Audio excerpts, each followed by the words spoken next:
गफ्फार साहब से मसला पूछा गया ना कि रमजान के महीने में माइक के जरिए मस्जिद से सहरी के लिए उठाना जायज है कि ना जायज।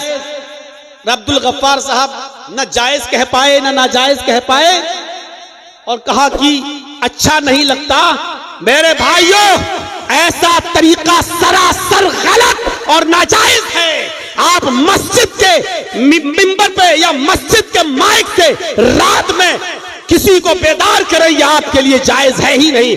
इसलिए कि अल्लाह के नबी ने फरमाया कि अपनी जबान से और अपने हाथ से किसी मुसलमान को तकलीफ मत पहुंचाओ। अल मुस्लिमु मन सलिमल मुस्लिमून मिन लिसानी व यदी। मुसलमान वो है जो अपनी जबान और अपने हाथ से दूसरे को तकलीफ न पहुंचाए। आप अपनी जबान से दूसरे मुसलमानों को तकलीफ पहुंचा रहे हैं। आप कहेंगे कि शहरी के लिए उठाना तकलीफ वाली चीज है? हाँ, जिनको रोजा रखना है बहुत से उनके पास रास्ते हैं। मोबाइल में अलार्म लगाना, घड़ी में अलार्म लगाना, उठ जाना, उनके पास बहुत से तरीके हैं। लेकिन आप माइक से क्यों आवाज देंगे, क्यों पुकारेंगे, क्यों चिल्लाएंगे? क्या सबके ऊपर रोजा फर्ज है? एक बूढ़ा बाप जिसको रोजा डॉक्टर ने मना कर दिया, पूरी जिंदगी अब वो रोजा नहीं रख सकता जब तक वो जिंदा है, उसके ऊपर रोजा है ही नहीं, वो फिदिया देगा बेचारा। एक मिस्कीन खाना खिलाएगा, आप माइक पकड़ के कहते हैं रोजेदार भाइयों उठिए और सहरी कीजिए, बनाइए।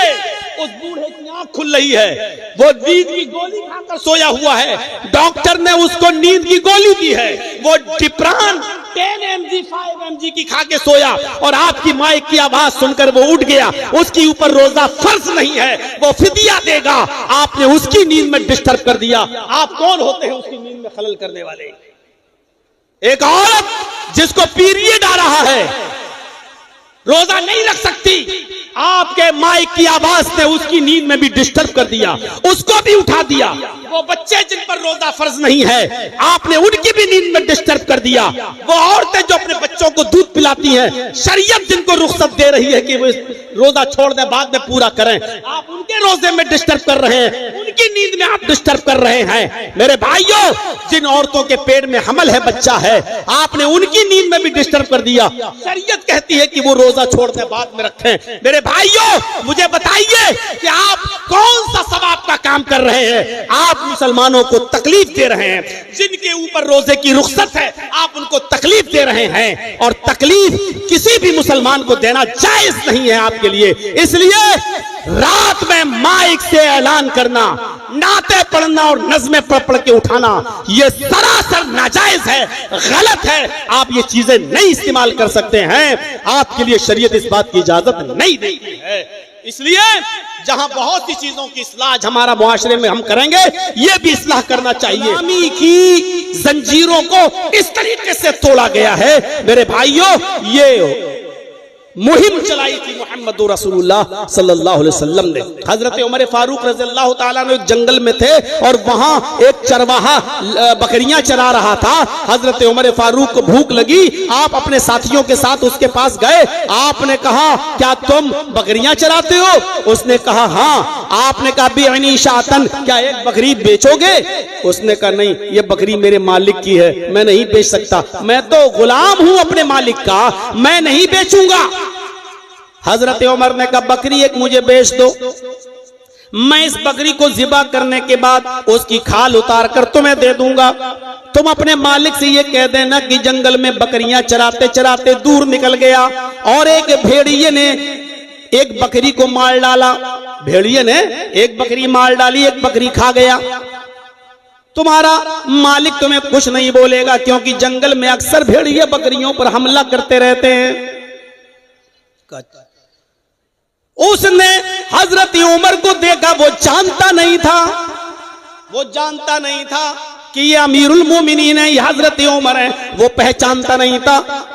हजरत उमर फारूक की बात सुनकर हंसने लगा, कहने लगा अरे जाओ यार अपना काम करो। वो फिर बकरियां चराने लगा। हजरत उमर ने उसका इम्तिहान लिया, क्यों नहीं बेचोगे तुम, जितनी कीमत मांगोगी उतनी कीमत तुम्हें दे दी जाएगी। अरे गुलामी करते हो, तुम भी उन रुपयों के उस दिरहम के मालिक बन जाओगे जो मैं तुम्हें दूंगा। बताओ कितने दिरहम लोगे, अपने मालिक से झूठ बोल देना। एक बकरी भेड़िया खा गया। उसने जब दोबारा हजरत उमर फारूक से ये सुना तो चीख कर कहने लगा ऐन अल्लाह, ऐन अल्लाह, फिर अल्लाह कहाँ है, फिर अल्लाह कहाँ है। यानी मैं अपने मालिक से तो झूठ बोलकर बच जाऊंगा, लेकिन कयामत के दिन मैं अल्लाह से कैसे झूठ बोलूंगा, कयामत के दिन मैं अल्लाह को क्या जवाब दूंगा। हजरत उमर फारूक की आंखों में आंसू आ गए और आपने उसको कुछ नहीं बोला। फिर आप जब वापस आए तो दूसरे दिन आपने उसके मालिक को भी और उस गुलाम को दोनों को बुलाया। जब दोनों दरबारे खिलाफत में पहुंचे तो वो गुलाम डर गया, सोचने लगा अरे ये तो अमीरुल मोमिनीन है, कल मैंने इनको बकरी नहीं बेची, आज पता नहीं ये मुझे क्या सजा देंगे। हजरत उमर ने कहा आए इस गुलाम के मालिक, क्या ये गुलाम तुम्हारा है? कहा जी। कहा इसको बेचोगे? कहा नहीं। कहा तुम जितनी कीमत मांगोगे उतनी कीमत दी जाएगी, लेकिन इस गुलाम को मेरे हवाले कर दो। जब उसने ये सुना कि मुंह मांगी कीमत मिल रही है तो उसने जितना रकम मांगी हजरत उमर ने उतनी रकम उसको दे दी और उस गुलाम को खरीद लिया। वो समझा कि आप मुझे उमर गुलाम बनाकर रखेंगे, लेकिन जब मालिक चला गया गुलाम बेचकर, हजरत उमर ने उस गुलाम को आजाद कर दिया और कहा कि तुमने कल जो कहा इन अल्लाह, आइन अल्लाह, अल्लाह कहाँ है, अल्लाह के डर की वजह से, अल्लाह के खौफ की वजह से तुमने उस बकरी को नहीं बेचा, जबकि दौलत तुम्हें मिल रही थी, रकम तुम्हें मिल रही थी, इसके बावजूद तुमने नहीं बेचा। तुम उमर से नहीं डरे, उमर के रब से डरते हो, इसलिए मैं तुम्हें आजाद कर रहा हूं। जाओ अब तुम आजाद हो। अभी तुम अपने मालिक के अंडर में थे, इसलिए तुम अपनी मर्जी के मुताबिक नमाजें नहीं पढ़ सकते थे, नफली रोजे नहीं रख सकते थे, रात में तहज्जुद नहीं पढ़ सकते थे, क्योंकि तुम्हारा मालिक तुमसे जब काम कराएगा तब तुम्हें काम करना होता था। अब मैंने तुम्हें आजाद कर दिया, जाओ अब तुम अल्लाह की इबादत करो, यही कलमा इख्तियार किए रहना, यही कलमा इख्तियार किए रहना और इसी तरीके से अल्लाह से डरते रहना। यही कलमा कल कयामत के दिन इंशाअल्लाह तुम्हें जहन्नम से भी आजादी दिलाएगा। तो गुलाम को आजाद करने की एक मुहिम चलाई थी जनाब मोहम्मद रसूलुल्लाह सल्लल्लाहु अलैहि वसल्लम ने। इस तरीके से गुलामों को आजादी मिलती थी। एक और चीज पर नजर डालिए, इंसानियत पैरों तले रौंदी जा रही थी। वह कर्रमना बनी आदम, हमने इब्ने आदम को, हमने आदम की औलाद को बाइज्जत बनाया। सबसे ज्यादा बाइज्जत कोई मखलूक है तो इंसान है, और अल्लाह ने सारी इंसानियत के बारे में कहा वह कर्रमना बनी आदम। सिर्फ मुसलमान को नहीं, वह कर्रमना बनी आदम, हमने आदम के हर बेटे को मुकर्रम बाइज्जत बनाया है। लेकिन ये दरख्तों के सामने झुकने, पत्थरों के सामने झुकने लगे। मोहम्मद रसूलुल्लाह ने इनको समझाया कि लोगों, ये पत्थर तुमसे अफजल नहीं है, ये लकड़ियां तुमसे अफजल नहीं है, ये दरख्त तुमसे अफजल नहीं है, ये सारी चीजें अल्लाह ने तुम्हारी खिदमत के लिए पैदा की हैं, ये सारी चीजें तुम्हारे लिए पैदा की गई हैं। तुम इनसे खिदमत लो, तुम इनसे फायदा उठाओ, और तुम इन्हीं के सामने झुक रहे हो, इन्हीं के सामने इन्हीं की इबादतें कर रहे हो। कोई लात के सामने झुकता, कोई मनात के सामने झुकता, कोई उज़्ज़ा के सामने झुकता, कोई वद के सामने झुकता, कोई सुहा के सामने, कोई यगूस के सामने, कोई यऊक के सामने, कोई नसर के सामने। खाने काबा में 360 बुत और मूर्तियां रखी हुई थी। लोग उनके सामने, पत्थरों की मूर्तियों के सामने झुका करते थे। मोहम्मद रसूलुल्लाह सल्लल्लाहु अलैहि वसल्लम ने उनको बताया कि ये पत्थरों की मूर्तियां हैं, इनके सामने मत झुको। क़ूलू ला इलाहा इल्लल्लाह तुफ्लिहू, लोगो ला इलाहा इल्लल्लाह कह दो तुम कामयाब हो जाओगे। लोगो ला इलाहा इल्लल्लाह पढ़ लो तुम कामयाब हो जाओगे। एक अल्लाह की इबादत की तरफ बुलाया उनको। एक अल्लाह की इबादत की तरफ आओ, एक अल्लाह की इबादत, दरख्तों के सामने नहीं, पत्थरों के सामने नहीं, चांद और सूरज के सामने नहीं, एक अल्लाह को सजदा करो। आपने मुआशरे को, समाज को मूर्तियों की पूजा, पत्थरों की पूजा, दरख्तों की पूजा से मुआशरे को और समाज को आपने साफ किया है। मुआशरे में कितना अंधेरा था, कितनी जो है जलालत और गुमराही थी। मोहम्मद रसूलुल्लाह ने इस तरीके से इंसान को मुकर्रम बनाया कि तुम पत्थरों के सामने झुकते हो, तुम लकड़ियों के सामने झुकते हो। और खुद हाल ये था कि जब फतेह मक्का हुआ, जब मक्का फतह हुआ तो अल्लाह के नबी सल्लल्लाहु अलैहि वसल्लम मक्के में खाने काबा में दाखिल हो गए। 10,000 सहाबा आपके साथ थे। सबसे पहले फतेह मक्का के दिन आप खाने काबा में गए और खाने काबा में 360 मूर्तियां रखी हुई थी। अल्लाह के नबी ने सबसे पहले उन्हीं मूर्तियों को तोड़ा, उन्हीं मूर्तियों से खाने काबा को पाक किया। आप हजरत अली के कंधे पर सवार हो गए, हजरत अली बैठ गए, अल्लाह के नबी हजरत अली के कंधों पर सवार हो गए।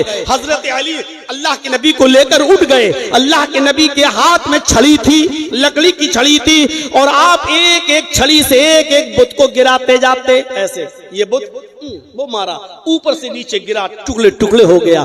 दूसरा बुत गिराया, टुकड़े टुकड़े हो गया। तीसरा बुत गिराया, जमीन पे गिरा, टुकड़े टुकड़े हो गया।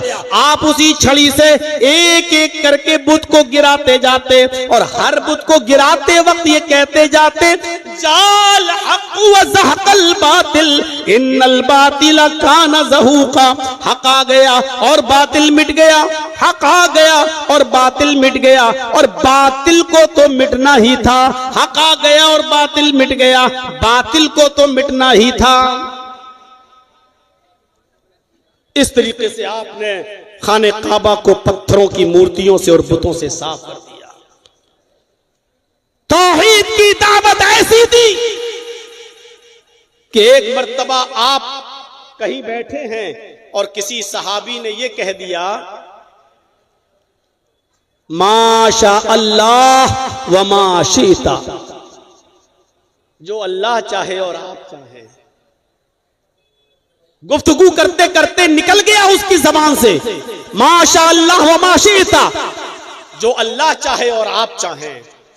तो अल्लाह के नबी सल्लल्लाहु अलैहि वसल्लम ने उस सहाबी से क्या कहा, सुनिए, अजालतनी निद्दन, क्या तूने मुझे अल्लाह के साथ शरीक कर दिया, मुझे अल्लाह का शरीक बना दिया है? ये तुम्हारी हिम्मत कैसे पड़ी? क्या मुझे अल्लाह के बराबर लाकर खड़ा कर दिया तुमने? नहीं, तुम सिर्फ इतना बोलो, माशा अल्लाह, जो अल्लाह चाहे। ये मत कहो जो अल्लाह चाहे और जो आप चाहे, नहीं, कहो माशा अल्लाह वहदा, जो सिर्फ अकेला अल्लाह चाहे। इस तरीके से आपने तौहीद की दावत दी। हिजरत करके मक्का से मदीना जा रहे हैं, सारे लोग नबी की मंजर को देख रहे हैं। औरतें भी मदीने की छतों पे चढ़ी हुई इस मंजर को देख रही हैं। औरतों में देखने का जज्बा ज्यादा होता है। अभी कोई बारात जा रही हो ना, तो औरतें छतों पे चढ़ के देखती दूल्हा कैसा है। ये औरतों में बड़ी बुरी बीमारी होती है, वो दूल्हू देखती है कैसा है और दुल्हन भी देखती है कैसे, और मर्द दूल्हा को नहीं देखता है। मर्द कोशिश करता है कि इसकी बीवी दिख जाए कैसी है, और देखने के बाद कहता है पहलुए हूर में लंगूर, खुदा की कुदरत, इस लंगूर को हूर कैसे मिल गई। वो एक अलग बात है। औरतें आज छतों पे चढ़ गई, नबी आ रहे हैं, अल्लाह के रसूल मक्के से मदीना आ रहे हैं, अब हमारे यहां रहेंगे, नबी को देखना चाहती है। और अल्लाह के रसूल अपनी ऊंटनी पर बैठे हुए हैं और तशरीफ ला रहे, चल रहे, बराबर आ रहे हैं अल्लाह के नबी। छोटी छोटी बच्चियां ढोल बजा रही हैं, छोटी छोटी बच्चियां दफ बजा रही हैं, दफ ढोल, ऐसे ढोल दफ बजा रही हैं और बजाते हुए ये गीत गा रही हैं। तलाल बद्रु अलैना मिन सनय्यातिल वदाई वजब शुक्र अलैना मा दा लिल्लाहि दाई। आज 14वीं रात का चांद फारान की चोटियों से चमककर हमारे शहर में नमूदार हुआ है। हम तो अल्लाह का जितना भी शुक्रिया अदा करें कम है।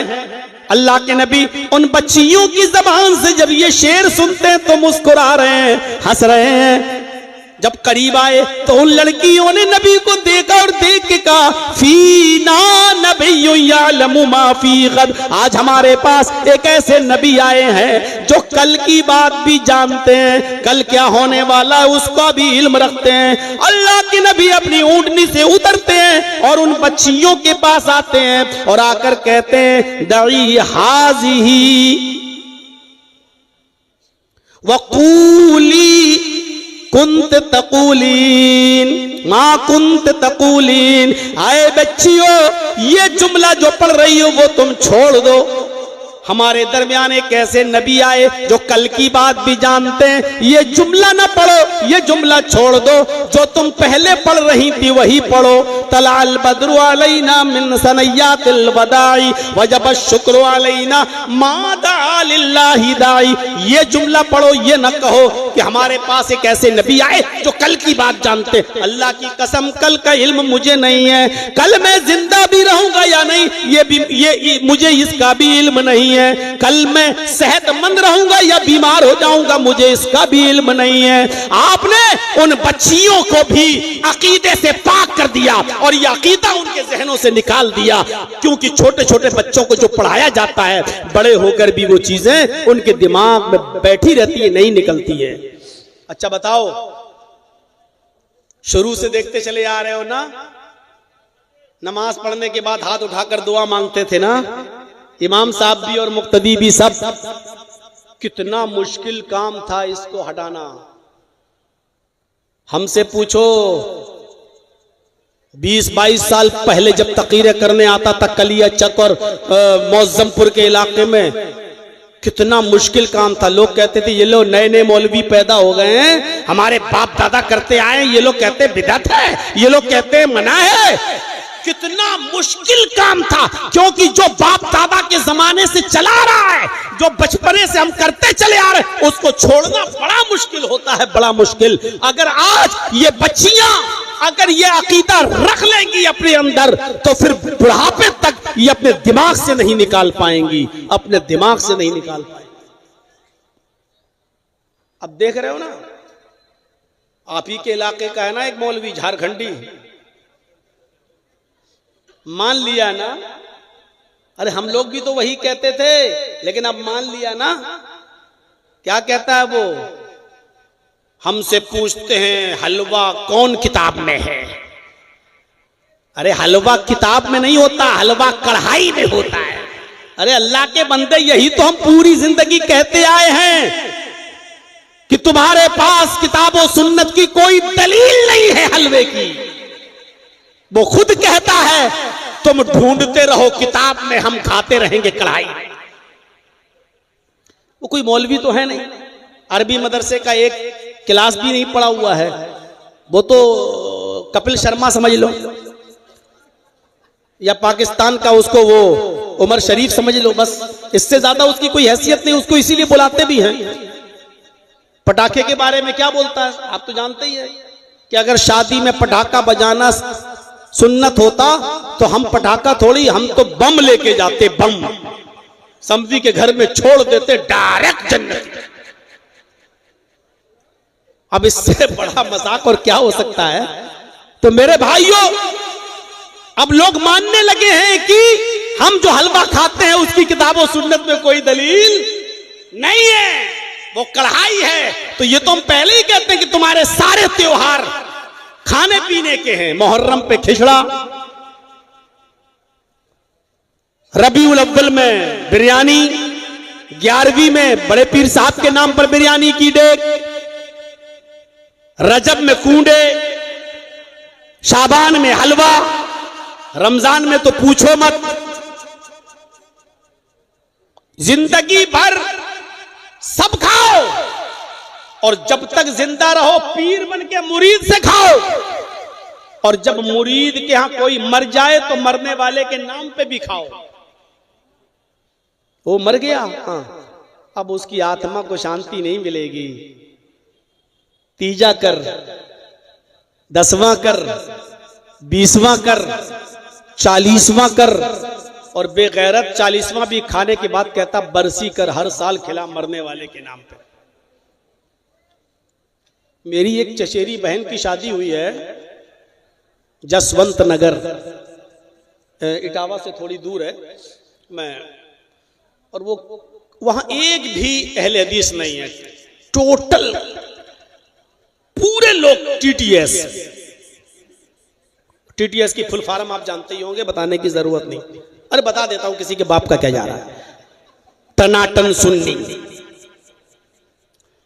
तो एक बार वहां कोई गमी हो गई तो मैंने जोर दिया घर वालों ने कि जाओ बेटा चले जाओ वहां, दूर के रिश्ते, तुम्हारी बहनी लगती है वो, चले जाओ। तो मैं गया, मैंने कहा चलो जाने में क्या, आयादत तीमारदार वो उसमें जाने में कोई दिक्कत नहीं है। चला गया मैं, गया तो क्या देखा हूं, वहां एक ऊंची पगड़ी बांधे, लंबा चौड़ा मोटा ताजा एक मौलवी पहले से लेटा हुआ है, विराजमान है। तो हम जाके अपने बहन के यहाँ बैठ गए, वो पानी वानी चाय वाय बना के लाने लगी, और हम दूसरे ड्रेस में थे, टोपी ओपी नहीं पहने हुए थे।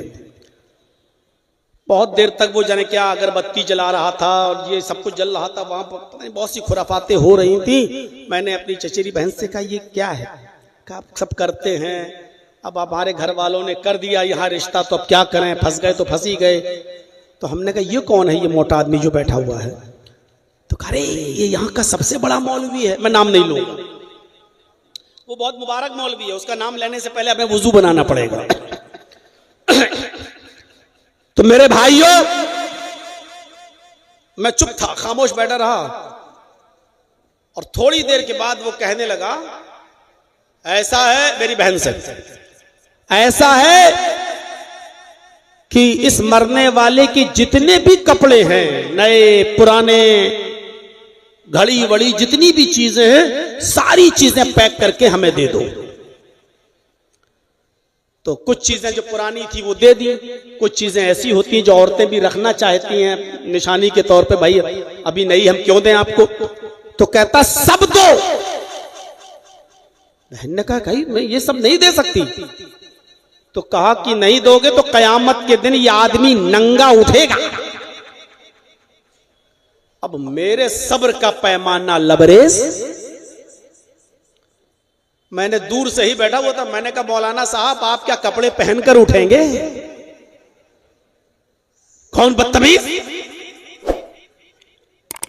मैंने कहा भाई हदीस में तो आता कयामत के दिन सभी नंगे उठेंगे, और मैंने वो हदीस पढ़ दी। हजरत आयशा कहती हैं कि यशरुन्नासु यौमल क़यामति हुफातन औरातन गुरला, कयामत के दिन हर आदमी नंगे पैर, नंगे जिस्म, गैर मख्तून, उसका खतना नहीं हुआ होगा, गैर खतना, इस हाल में उठेगा, मर्द भी और औरतें भी। हमने कहा वहां तो सब नंगे उठेंगे, तुम भी और हम भी, मर्द भी और औरतें भी, तुम क्या कपड़े पहनकर उठोगे? मेरी बहन से कहता ये कौन है? मेरी बहन ने कहा रे मौलाना साहब ये हमारे भाई हैं, रिश्ते में भाई लगते हैं, और मौलाना जर्जीस हैं। अब यही मौलाना है जर्जीस है? हाँ, तुम इसकी बहन हो? कसम खुदा की उठा और सब कुछ छोड़ छाड़ के भाग गया। कहता हम कबूल ही नहीं कर सकते ये।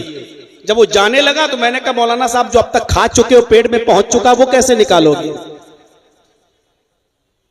जो खा चुके हो, जो अभी तक ठूस लिया है, अपने पेट में भर लिया है 2 घंटे से बैठ कर यहां, वो अब क्या करोगे? अब वो बहन के जितने रिश्तेदार थे वो उस घर के सब हमारे ऊपर टूट पड़े, तुम आए और हमारे मौलाना साहब को आपने भगवा दिया है, ये कर दिया वो कर दिया, बताइए हैं? तो हमने कहा भाई मैंने कोई गलत बात थोड़ी बोली है, मैंने ये कहा कि आप क्या कपड़े पहनकर उठेंगे? आप लोग सवाल नहीं करते अपने मौलवियों से, यही सबसे बड़ी कमी है। मेरी चचेरी बहन वो मेरा साथ देने लगी, बस वही अकेली साथ दे रही थी, बकिया तो वो सब एक तरफ थे। मैंने मौके की नजाकत को समझा, मैंने कहा जल्दी से यहां निकल जाओ, वही अच्छा है। तो मेरे भाइयों थोड़ी देर बैठा और उसके बाद हम चले आए। मेरे बताना ये मेरा मकसद है कि मरने के बाद भी नहीं छोड़ती है ये कौम। मरने के बाद भी नबी अकरम ने मुआशरे को पाको साफ कर दिया। उस बच्ची तक से कह दिया कि वो चीज पढ़ो जो पहले पढ़ रही थी, ये छोड़ दो। ये अकीदे की इस्लाह होती है। अकीदे की मैं कहीं भी भाग जाऊं, कितनी दूर चला जाऊं, लेकिन आऊंगा वहीं जहां पर मैंने बात छोड़ी थी। ये बुरी आदत समझ लो या अच्छी आदत समझ लो, जो भी है। तो मेरे भाइयों, इस तरीके से मुआशरे को पाको साफ किया। अरब की सरजमीन पर यह हाल था नबी अकरम सल्लल्लाहु अलैहि वसल्लम के आने से पहले। मेरे भाइयों की जो औरत बेवा हो जाती थी उसका निकाह नहीं होता था, निकाह नहीं होता था। अल्लाह के नबी जनाब मोहम्मद रसूलुल्लाह ने 25 साल की उम्र में, जबकि अभी नबी भी नहीं बने थे, 40 साल की औरत खदीजा से शादी की। और खदीजा कौन थी? बेवा। उनके 2 शौहर इंतकाल कर चुके थे। खदीजा ने कहा था कि अब मैं शादी नहीं करूंगी, इसलिए कि मैं जिससे शादी करती हूं मेरा पति मर जाता है। लेकिन अल्लाह के रसूल की अमानतदारी देखकर 25 साल की उम्र में जब खदीजा रजी अल्लाह ताला अन्हा का आप माल लेकर मुल्क के शाम में बेचने जाते थे और प्रॉफिट बहुत होती थी, अल्लाह के नबी सल्लल्लाहु अलैहि वसल्लम सारी प्रॉफिट जितना कमाया बिजनेस में वो सब खदीजा को दे देते थे। और खदीजा उसमें परसेंटेज के हिसाब से अल्लाह के रसूल को उजरत और मजदूरी देती थी। ये अमानतदारी, ये ईमानदारी देखी तो हजरत खदीजा रह नहीं पाई और उन्होंने अपनी लौंडी के जरिए मोहम्मद रसूलुल्लाह तक खबर पहुंचाई कि खदीजा आपसे शादी करना चाहती हैं, क्या आप निकाह करेंगे? खदीजा ने ईमानदारी देखी। और मेरी कौम की बेटियों, तुम क्या देखती हो? व्हाट्सएप पे कोई मुस्कुरा के बोल दे, तुम कहती हो बहुत अच्छा। मैसेंजर पे कोई इतनी जल्दी भरोसा कर लेती हो, तुम कुछ नहीं देखती हो कि इसका खानदान कैसा, इसका घर कैसा, इसका मकान कैसा, इसकी आदत कैसी, इसके रिश्तेदार कैसे। सोशल मीडिया इतनी खतरनाक चीज है कि देख नहीं रहे हो, पाकिस्तान से भी 4 बच्चों की अम्मा भाग के चली आई और किस छुआरे के पास आई, उसको पता नहीं क्या दिखाई दिया इसमें। देख लो इस छछूंदर में क्या दिखाई दिया उसको। ये सोशल मीडिया का कमाल है, सोशल मीडिया का कमाल। तो हजरत खदीजा ने क्या देखा? ईमानदारी। 25 साल की उम्र में 40 साल की खदीजा से आपने निकाह किया और फिर जब आपकी बीवी खदीजा का इंतकाल हो गया तो उसके बाद में आपने जितनी भी शादियां की, आप ताज्जुब करेंगे वो शादियां आपने जो की या तो बेवा से या तलाकशुदा औरत से। आपकी सिर्फ एक बीवी कुंवारी थी बस, जिसका नाम था आयशा। आयशा के अलावा जितनी भी बीवियां थी, हफ्सा जो उमर की बेटी थी, उनका शौहर खुनैस जंगे बदर में जख्मी हो गए थे और बाद में जख्मों की ताप न ला सके, इंतकाल कर गए। तो आपने खुनैस की बीवी उमर की बेटी हफ्सा से निकाह किया, वो बेवा थी। आपने सफिया से निकाह किया, वो भी मेरे भाइयों एक जंग में गिरफ्तार करके लाई गई, कैदी बनकर लाई गई, हिस्से में नबी की आई, लौंडी बनी, आपने आजाद कर दिया। फिर उसके बाद में आपने उनको अपने निकाह में ले लिया। हजरत सफिया से आपने निकाह किया। खदीजा के अलावा मैमूना, वो भी आपकी बीवी जो थी वो बेवा। ये आपने जितने भी निकाह किए या तो बेवा से या मुतल्लका, जिनसे तलाक हो चुकी थी, इनकी तलाक हो चुकी थी। तो आपने ये रस्म भी खत्म की कि लोगों, जो औरत का शौहर मर जाए वो औरत मनहूस नहीं होती है। इसका मतलब ये नहीं होता कि अब जो भी इससे शादी करेगा वो आदमी मर जाएगा या ये उसको डस लेगी। आपने इस बुरी रस्म को खत्म करने के लिए खुद आपने हजरत खदीजा से पहले निकाह किया, फिर आपने सफिया से किया, हफ्सा से किया, मैमूना से किया, आपने ये निकाह भी किए। एक और रस्म थी अरब के अंदर। वो रस्म क्या थी? मुंह बोले बेटे की बीवी को अपनी बहू समझना। जैसे हमने किसी को अपना बेटा बना लिया, है नहीं मेरा बेटा, लेकिन अपना बेटा उसको हमने बेटा मान लिया, चलो ये मेरा बेटा है, हम उसको खिलाए, हम उसको पिलाए, हम उसको अपने पास रखे हुए हैं। अब उसकी शादी भी हमने कराई, अब उसकी बीवी को हम अपनी बहू समझ रहे हैं। और अरब का यह अकीदा था, रस्म, कि उससे शादी नहीं कर सकता है उस लड़के का मुंह बोला बाप। ज़ैनब का निकाह अल्लाह के नबी सल्लल्लाहु अलैहि वसल्लम ने ज़ैद इब्न हारिसा से कराया था। जानते हैं ना, ज़ैद जो हजरत खदीजा के गुलाम थे, और जब अल्लाह के नबी ने हजरत खदीजा से शादी की तो हजरत खदीजा ने ज़ैद को अल्लाह के नबी को दे दिया। और ज़ैद अल्लाह के नबी के इतने करीब थे कि जब ज़ैद के बाप और चचा ज़ैद को लेने आए, कहा अल्लाह के नबी मेरा बेटा आपके पास है। आपने कहा कौन? कहा ज़ैद, हम उसको लेने आए, आप मुंह खोलिए, आपको कितना पैसा चाहिए, हम पैसा देने के लिए तैयार हैं, लेकिन मेरा बेटा मुझे दे दो। अल्लाह के नबी ने कहा नहीं, आपका बेटा अगर है और आपके साथ जाना चाहता है और आपको अगर पहचान लेता है तो मैं उसको छोड़ने के लिए तैयार हूं, मेरी तरफ से कोई बंदिश नहीं होगी। आपने बुलाया, ज़ैद इधर आओ। ज़ैद आए। आपने कहा ये पहचानते हो ये कौन है? ज़ैद ने कहा ये मेरे बाप हैं, ये मेरे चचा हैं। अल्लाह के नबी ने कहा तुम पहचानते हो? कहा ये तुम्हारे बाप हैं। हाँ ये तुम्हारे चचा है। कहा? आपने कहा ज़ैद ये दोनों तुम्हें लेने आए और मैं तुम्हें छोड़ने के लिए तैयार हूं। ये बेचारे पूरी तुम गिरफ्तार कर लिए गए या कैद कर दिए गए या पकड़े गए या अगवा कर लिए गए, और कई सालों से तुम्हारे माँ बाप परेशान थे, आज तुम्हें लेने आए हैं, मैं तुम्हें इनके हवाले कर रहा हूं, तुम जा सकते हो, तुम अपने माँ बाप के पास, अपने चचा, अपने रिश्तेदारों में जा सकते हो। ज़ैद रोने लगे।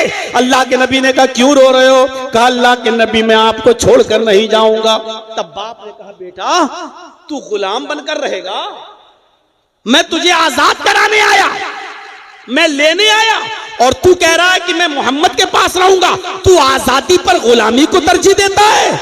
उसने अपने बाप से कहा मेरे अब्बू मोहम्मद के पास मैं गुलाम बनकर नहीं, घर का मालिक बनकर रहता हूँ, जो चाहता हूँ खाता हूँ, जो मर्जी आती है काम करता हूँ, जो मर्जी आती है नहीं करता हूँ, जहां जाना चाहता हूँ जाता हूँ। मोहम्मद रसूलुल्लाह मुझे अपने बेटे की तरह रखते हैं, अपने गुलाम की तरह नहीं।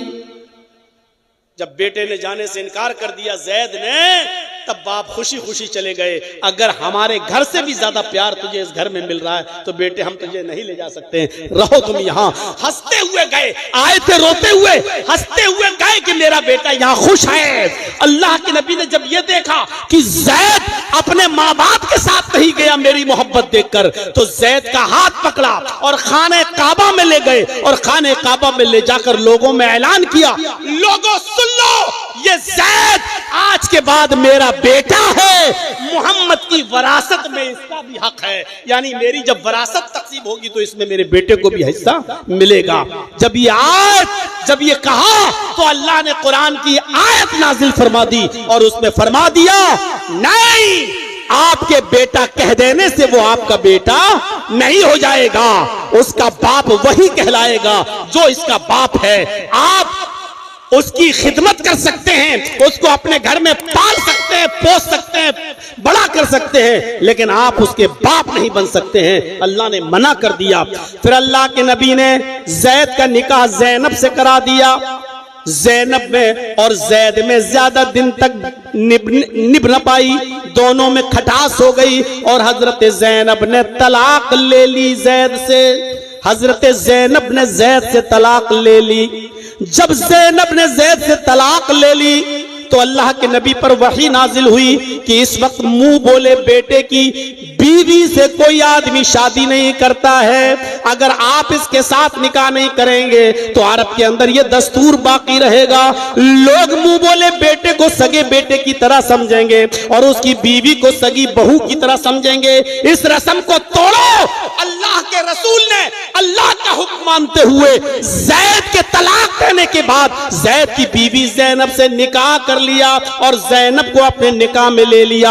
आपने ऐसा करके इस रस्म को तोड़ा कि मुंह बोले बेटे की बीवी को अगर मुंह बोला बेटा तलाक दे दे तो उसका बाप उस लड़की से, उस औरत से शादी करना चाहे तो कर सकता है, इसमें कोई बुराई नहीं है, क्योंकि वो उसका सगा बेटा नहीं है। अरब के अंदर ये दस्तूर था, आपने इस रस्म को भी खत्म किया। कितना अंधेरा था, कितनी बुराइयां थी अरब की सरजमीन पर मेरे भाइयों, आप अंदाजा लगा सकते हैं। इन सबको आपने खत्म किया। शौहर और बीवी के दरमियान मैंने जो बताया वही हाल, रखना चाहता रखता, जब चाहता तब तलाक दे देता। अल्लाह के रसूल ने कैसी मोहब्बत करके दिखाई कि कुर्बानी का दिन है और गोश्त खा रहे हैं, उठाते मुंह तक ले जाते हैं, फिर वापस कर देते हैं, फिर मुंह तक ले जाते हैं, वापस कर देते हैं, फिर मुंह तक ले जाते हैं, वापस कर देते हैं। रोने लगे। हजरत आयशा कहती हैं आप रो रहे हैं? अल्लाह के नबी ने फरमाया हाँ आयशा, आज मुझे अपनी बीवी खदीजा की याद आ रही है। आज खदीजा जिंदा होती तो आज कुर्बानी के दिन वो भी मेरे साथ बैठी होती और खाना खाती। हजरत आयशा कहती हैं उस बूढ़ी औरत को आप याद करते हैं जो 66 साल की उम्र में मर गई, इस दुनिया से चली गई, इंतकाल कर गई। हाय अल्लाह के नबी, उस 66 साल की बूढ़ी औरत को आप याद करते हैं और हम जवान औरतें आपकी खिदमत में मौजूद हैं। आप हमसे फायदा उठाइए, आप उस बूढ़ी औरत को क्यों याद करते हैं? अल्लाह के नबी ने फरमाया आयशा खामोश, तुम नहीं जानती हो, तुम नहीं जानती हो खदीजा कौन थी। तुम खदीजा का मुकाबला करना चाहती हो, नहीं कर सकती हो। खदीजा खदीजा थी और आयशा आयशा है, खदीजा की तरह तुम नहीं बन सकती हो। आयशा जब सारी दुनिया मोहम्मद को झुटला रही थी तो खदीजा अकेले मोहम्मद की तस्दीक कर रही थी। जब सारी दुनिया मोहम्मद के नबी होने का इनकार कर रही थी तो खदीजा अकेले अशहदु अल्ला इलाहा इल्लल्लाह व अशहदु अन्ना मुहम्मदन अब्दुहु व रसूलुहु पढ़ रही थी। जब सारी दुनिया मोहम्मद को पत्थर मार रही थी और मेरा सर फट रहा था, खून मेरे माथे से पेशानी से टपक रहा था, तो अकेले खदीजा अपने सर का दुपट्टा फाड़ कर मेरा खून साफ कर रही थी। मेरा खून साफ करके मुझे ढारस दे रही थी और तसल्ली दे रही थी। आयशा तुम खदीजा का मुकाबला नहीं कर सकती हो, खदीजा खदीजा है और आयशा आयशा है। इस तरीके से आप अपनी बीवी खदीजा के साथ रहे, इस तरीके से आपने रोल अदा किया। मेरे भाइयों, हजरत आयशा से भी मोहब्बत की इंतहा थी, इतनी इंतहा थी, इतनी इंतहा थी कि हजरत आयशा के ऊंट को छोड़कर आप सफिया की ऊंट पर सवार हो गए। पता नहीं था, सफिया ने हजरत आयशा से अपना ऊंट बदल लिया। तुम्हारा ऊंट कमजोर है और तुम्हारे ऊंट पर अल्लाह के नबी बैठते हैं, ऐसा करो कि ये ऊंट मुझे दे दो और मेरा अच्छा वाला ऊंट तुम ले लो, क्योंकि ये ताकतवर है, तुम दोनों बैठते हो ना, तो इस ऊंट को ले लो। अल्लाह के नबी जब आए तो आपने समझा ये ऊंट आयशा का है और आयशा ने सफिया का ऊंट ले लिया, सफिया की ऊंट पर बैठ गए। आपने कहा सफिया तुम, ये तो आयशा। कहा नहीं, हमने ऊंट चेंज कर लिया है। अच्छा चलो कोई बात नहीं, आधी दूर इनके साथ आए, अब आधी दूर तुम्हारे साथ चल देते हैं। आप सफिया के साथ चले, जबकि बारी थी हजरत आयशा की। हजरत आयशा को इतनी देर की जुदाई बर्दाश्त नहीं हुई। जब मकाम पर पहुंची तो जंगल में चली गई, जंगल में चली गई। बुखारी की रिवायत, जंगल में जाने के बाद एक सुनसान खेत में, एक हरे भरे खेत में घास में उन्होंने अपना पैर डाल दिया और पैर दाखिल करने के बाद कहा अल्लाहुम्मा सल्लिद अलैया क़रबन औ हय्यतन। आय अल्लाह, आसमान से कोई, आय अल्लाह इस खेत में, इस झाड़ी में कोई सांप भेज दे या कोई बिच्छू पैदा कर दे, तल्दिगुनी, जो मुझे डस ले, जो मुझे काट ले और उसके जहर से मैं मर जाऊं। हुआ रसूलुका ला अक़ूलु लहू शैया, वो तेरे नबी है, मैं उनकी शान में कुछ नहीं कह सकती। यानी मेरे ऊंट के बजाय सफिया के ऊंट पर बैठ गए, मेरी बारी की है और फिर भी आप दूसरी बीवी के ऊंट पर बैठ गए। मैं ये जुदाई बर्दाश्त नहीं कर सकती। इतनी मोहब्बत थी हजरत आयशा सिद्दीका को अल्लाह के रसूल से, ये मोहब्बत करना सिखलाया था अल्लाह के रसूल ने, ऐसा प्यार करना सिखलाया था मोहम्मद रसूलुल्लाह ने, रूह फूंक दी प्यार की मोहम्मद रसूलुल्लाह सल्लल्लाहु अलैहि वसल्लम ने।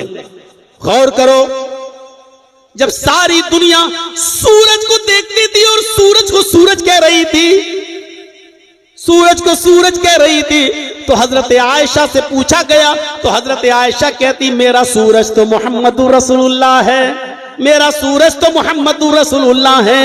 फिर वो शेर भी पढ़ा करती थी और कहा करती थी, ली शम्सुन वलिल्ला फाक़ शम्सुन, ली शम्सुन वलिल्ला फाक़ शम्सुन, शम्सी खैरुम मिन शम्सिस समाई, फ इन्न शम्स ततलू बाद फज्रिन, शम्सी तालिउन बादल इशा।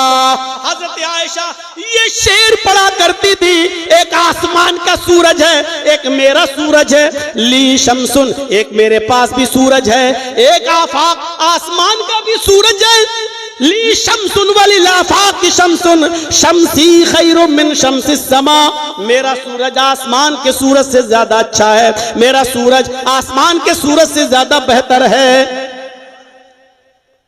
फिर कहती थी, शम्सुन्नासी ततलू बाद फजरिन, लोगों तुम्हारा सूरज तो फजर के बाद पूरब से निकलता है, तुम्हारा सूरज फजर के बाद पूरब से निकलता है, शम्सी ततलू बादल इशा, लेकिन मेरा सूरज इशा के बाद मेरे बिस्तर पे आता है, मेरा सूरज इशा के बाद मेरे बिस्तर पे आता है। यानी मोहम्मद रसूलुल्लाह को सूरज बताया है हजरत आयशा ने, ऐसी मिसाली मोहब्बत पैदा कर दी मेरे भाइयों। ये कितने रस्म और रवाज को खत्म किया मोहम्मद रसूलुल्लाह सल्लल्लाहु अलैहि वसल्लम ने। एक शख्स को देखा, वो नमाज पढ़ रहा, आया, वुजू बनाया, नमाज पढ़ी, आपने उसको बुलाया, इधर आओ, इरजी, दोबारा जाओ, वुजू बनाओ, फसल्ली इन्नका लम तुसल्ली, अभी तुमने नमाज नहीं पढ़ी। वो दोबारा गया, वुजू बना के आया, फिर नमाज पढ़ी, आपने कहा इरजी, फिर लौटो, वुजू बनाओ, दोबारा आओ, दोबारा नमाज पढ़ो, फ इन्नका लम तुसल्ली, तुमने नमाज नहीं पढ़ी। गौर करो, उसने 3-4 मरतबा वुजू बनाया, 3-4 मरतबा उसने नमाज पढ़ी, कहने लगा अल्लाह के रसूल इससे अच्छी नमाज मैं नहीं पढ़ सकता। फिर आपने उसको नमाज पढ़ना सिखलाया, सही तरीका बताया, कैसे रुकू किया जाए, कैसे सजदा किया जाए, कैसे वुजू किया जाए, ये सब तरीका बताया। इसलिए कि तौहीद के बाद, शिर्क से बगावत के बाद, शिर्क से इनकार के बाद सबसे बड़ा फरीजा जो है वो नमाज का है, और नमाज इंसान सही न पढ़े तो सारी इबादतें बेकार है। इसलिए आपने उसकी इस्लाह की और उसको नमाज पढ़ना सिखलाया। इस्लाह। एक नौजवान आया, कहा अल्लाह के नबी इजाजत दीजिए, मैं जिना करना चाहता हूं। जिना? किस चीज की इजाजत? जिना की, सबसे बुरा काम। और किससे इजाजत मांग रहा? दुनिया के सबसे अच्छे इंसान से, अल्लाह के रसूल से। अल्लाह के नबी मुझे जिना की इजाजत दीजिए। साहबा उसको डांट रहे, हट हट कमीना, क्या चुप, क्या बोल रहा, चुप। अल्लाह के नबी मुस्कुराते, कहते नहीं नहीं नहीं, तुम डांटो नहीं। अभी कोई आदमी मुझसे कहे कि मौलाना साहब ये मैदान में हम जाना चाहते हैं, आज बहुत अच्छा माहौल है, जाऊं, तो अभी डांट, भग कमीने, हमसे क्या पूछता है। अगर कोई हमसे पूछे कि जर्जी साहब किसी लड़की से दोस्ती है कि मैं उसके साथ जाके कुछ कर सकता हूं, हम क्या बोलेंगे? कमीने, तुझे शर्म नहीं आती? हमसे भी इस तरीके की बातें कर रहा है तू। वो अल्लाह के रसूल से कह रहा है इजाजत दो जिना की, और साहबा डांट रहे हैं। अल्लाह के नबी कहते डांटो नहीं, इधर आओ। है कोई? कहां? कोई दोस्त है? अरे आज के माहौल के हिसाब से बोलूं ना, हाँ एक गर्लफ्रेंड है मेरी। अच्छा, मिलना चाहते हो? कि जी। आपने कहा ठीक है मैं इजाजत देता हूं, लेकिन ये बताओ कि जो काम तुम उसके साथ करना चाहते हो, अगर मैं तुमसे ये कहूं कि ये काम तुम अपनी बहन के साथ करो तो करोगे? कहता फिदा का बीवा उम्मी या रसूल अल्लाह, मेरे माँ बाप आप पर कुर्बान। अल्लाह के नबी, बहन के साथ कैसे कोई कर सकता है? नहीं, कोई इज्जत वाला इंसान, इज्जतदार शख्स अपनी बहन के साथ ये काम नहीं कर सकता। आपने कहा बेटी के साथ? कहा नहीं। आपने कहा फूफी के साथ? कहा नहीं। खाला के साथ? कहा नहीं। चची के साथ? कहा नहीं। आपने कहा जिस लड़की के साथ तुम ये काम करना चाहते हो वो भी किसी की बहन होगी, बेटी होगी, फूफी होगी, खाला होगी, चची होगी, कुछ तो होगा।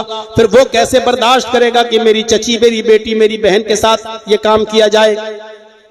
कहने लगा अल्लाह के नबी मेरी समझ में आ गया है, मेरे लिए दुआ करिए। अल्लाह के रसूल ने उसके सर पे हाथ फेरा और दुआ की कि अल्लाह इस नौजवान की नजरों की हिफाजत फरमा। वो नौजवान का बयान है, उसके बाद लड़की तो छोड़ो, किसी भी हराम चीज के ऊपर मेरी नजर नहीं पड़ी। किसी भी हराम चीज के ऊपर मेरी नजर नहीं पड़ी। ये तरीके थे इस्लाह करने के। आप बहुत बड़े मुअल्लिम थे, बहुत बड़े मुस्लिह थे। समाज की इस्लाह जिस अंदाज से मोहम्मद रसूलुल्लाह ने की, किसी ने नहीं। अभी गफ्फार साहब से मसला पूछा गया ना कि रमजान के महीने में माइक के जरिए मस्जिद से सहरी के लिए उठाना जायज है कि ना जायज? अब्दुल गफ्फार साहब न जायज कह पाए न नाजायज कह पाए और कहा कि अच्छा नहीं लगता। मेरे भाइयों, ऐसा तरीका सरासर गलत और नाजायज है। आप मस्जिद के मिंबर पे या मस्जिद के माइक से रात में किसी को बेदार करें, यह आपके लिए जायज है ही नहीं। इसलिए कि अल्लाह के नबी ने फरमाया कि अपनी जबान से और अपने हाथ से किसी मुसलमान को तकलीफ मत पहुंचाओ। अल मुस्लिम मन सलिमल मुस्लिमून मिन लिसानी व यदी। मुसलमान वो है जो अपनी जबान और अपने हाथ से दूसरे को तकलीफ न पहुंचाए। आप अपनी जबान से दूसरे मुसलमानों को तकलीफ पहुंचा रहे हैं। आप कहेंगे कि सहरी के लिए उठाना तकलीफ वाली चीज है? हाँ, जिनको रोजा रखना है बहुत से उनके पास रास्ते हैं। मोबाइल में अलार्म लगाना, घड़ी में अलार्म लगाना, उठ जाना, उनके पास बहुत से तरीके हैं। लेकिन आप माइक से क्यों आवाज देंगे, क्यों पुकारेंगे, क्यों चिल्लाएंगे? क्या सबके ऊपर रोजा फर्ज है? एक बूढ़ा बाप जिसको रोजा डॉक्टर ने मना कर दिया, पूरी जिंदगी अब वो रोजा नहीं रख सकता जब तक वो जिंदा है, उसके ऊपर रोजा है ही नहीं, वो फिदिया देगा बेचारा। एक मिस्कीन खाना खिलाएगा, आप माइक पकड़ के कहते हैं रोजेदार भाइयों उठिए और सहरी कीजिए, बनाइए। उस बूढ़े की आंख खुल रही है, वो नींद की गोली खाकर सोया हुआ है, डॉक्टर ने उसको नींद की गोली दी है, वो डिप्रान 10 mg 5 mg की खा के सोया और आपकी माइक की आवाज सुनकर वो उठ गया। उसके ऊपर रोजा फर्ज नहीं है, वो फिदिया देगा। आपने उसकी नींद में डिस्टर्ब कर दिया। आप कौन होते हैं उसकी नींद में खलल करने वाले? एक औरत जिसको पीरियड आ रहा है रोजा नहीं रख सकती, आपके माइक की आवाज ने उसकी नींद में भी डिस्टर्ब कर दिया, उसको भी उठा दिया। वो बच्चे जिन पर रोजा फर्ज नहीं है, आपने उनकी भी नींद में डिस्टर्ब कर दिया। वो औरतें जो अपने बच्चों को दूध पिलाती हैं, शरीयत जिनको रुख्सत दे रही है कि वो रोजा छोड़ दें, बाद में पूरा करें, आप उनके रोजे में डिस्टर्ब कर रहे हैं, उनकी नींद में आप डिस्टर्ब कर रहे हैं। मेरे भाइयों, जिन औरतों के पेट में हमल है, बच्चा है, आपने उनकी नींद में भी डिस्टर्ब कर दिया। शरीयत कहती है कि वो रोजा छोड़ दें, बाद में रखें। मेरे भाइयों, मुझे बताइए कि आप कौन सा सवाब का काम कर रहे हैं? आप मुसलमानों को तकलीफ दे रहे हैं। जिनके ऊपर रोजे की रुख्सत है, आप उनको तकलीफ दे रहे हैं, और तकलीफ किसी भी मुसलमान को देना जायज नहीं है आपके लिए। इसलिए रात में माइक से ऐलान करना, नाते पढ़ना और नज़्में पढ़ के उठाना, यह सरासर नाजायज है, गलत है। आप ये चीजें नहीं इस्तेमाल कर सकते हैं, आपके लिए शरीयत इस बात की इजाजत नहीं देती है। इसलिए जहां बहुत सी चीजों की इस्लाह हमारा मुआशरे में हम करेंगे, ये भी इस्लाह करना चाहिए, क्योंकि अब रमजान का महीना शुरू होने वाला है। 18 या 19 तारीख को पहला रोजा है। इसलिए मेरे प्यारे साथियों, हमें अपने माइक से रात में उठाने की जरूरत नहीं है। अपने मुआशरे में हम इस चीज की भी इस्लाह करें। मेरे भाइयों, 1.5 घंटा हो गया है, आप लोग ये कैमरे अब समेट लें, और आपसे मेरी गुजारिश है